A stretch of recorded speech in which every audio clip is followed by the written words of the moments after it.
You know, the engine of private finance is in a bit of trouble. I'm talking about the small and medium-sized broker-dealers. These are the experts, the people who connect amazing companies with the capital they need to grow.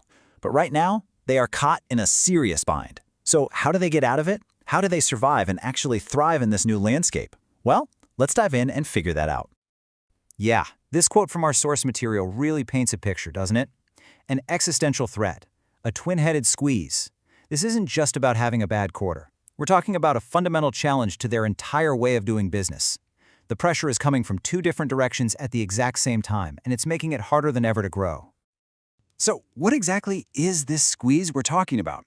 Well, it's basically a combination of two really powerful forces that are putting these vital firms in a super tough spot.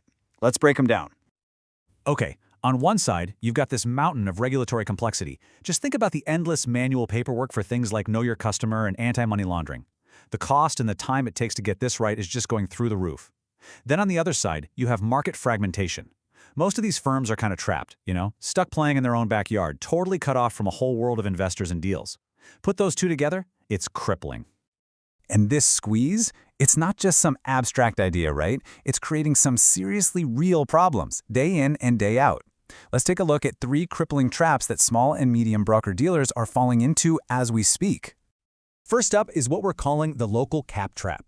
I mean, in a world that's more globalized than ever, it seems absolutely bonkers that it's so hard for a smaller firm to connect a great company with investors overseas. The potential is massive, but the barriers, they're even bigger. And that's just a huge missed opportunity for everybody involved. And you can see exactly why right here. Trying to pull off a cross-border deal is an absolute administrative and legal nightmare. You've got to navigate the rules for both jurisdictions, and honestly, the legal fees for just one deal can completely wipe out any profit you might have made. So what happens? Firms just don't do it. They stay local, and both the investors and the companies miss out.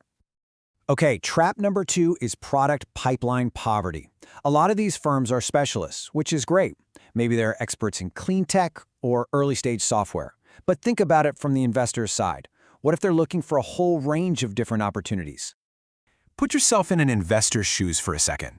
You see one really cool deal from your broker, but it's not quite the right fit for you. So you pass, and now you're just waiting and waiting for the next one to come down the pike.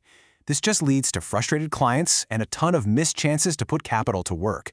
The pipeline is just way too thin. And that brings us right to the third and final trap, the cost crisis. I mean, beyond just compliance, where is all the money going? Well, the answer is, a lot of the time, it's going to things that don't actually make them any money.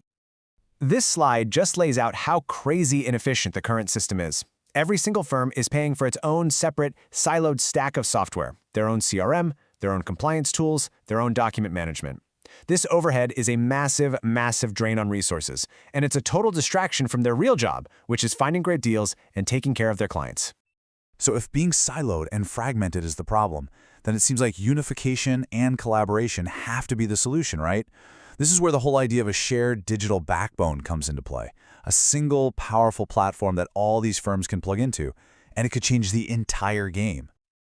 An ideal digital backbone has to nail 5 core things.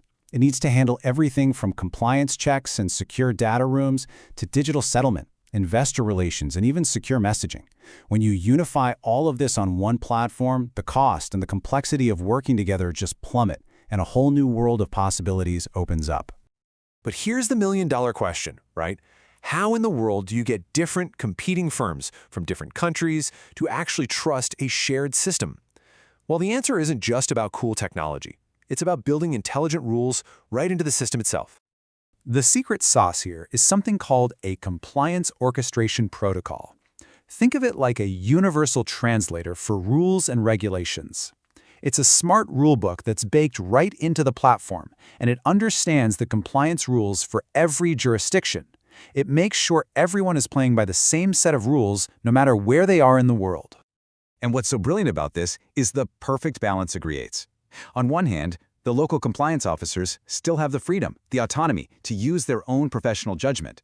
But, and this is a big but, on the other hand, the system has these intelligent guardrails. A deal literally cannot move forward until all the required compliance steps from every single party are digitally signed, sealed, and delivered. It basically automates trust. Now, this whole thing is built on a foundation called a trust-verifiable ledger. You can think of it as a digital notary that creates a permanent, unchangeable record of who owns what. And this part is key. It's permissioned. That means only licensed, regulated institutions can even get in the door, which keeps the whole system secure and accountable. Okay, let's bring all this home in our final section and see how it all leads to the ultimate choice that every single one of these broker-dealers is facing today. The path forward is becoming, well, pretty obvious. So, this ideal platform we've been describing, the one that brings together those 5 core functions, that's governed by a smart compliance protocol and is built on a trust-verifiable ledger, well, it's not just some far-off futuristic theory. It's Finhaven chain. Yep. The source material makes it clear that this exact architecture, this digital backbone designed to solve the squeeze, to escape the traps, and to build trust, is precisely what Finhaven chain was built to be. And that leaves all of us with one final crucial question. For these firms that are so vital to our financial ecosystem, is the future a solo struggle against rising costs and fragmentation? Or is it a networked future, one of compliant collaboration? The choice, it seems, is simple: scale together or stagnate alone.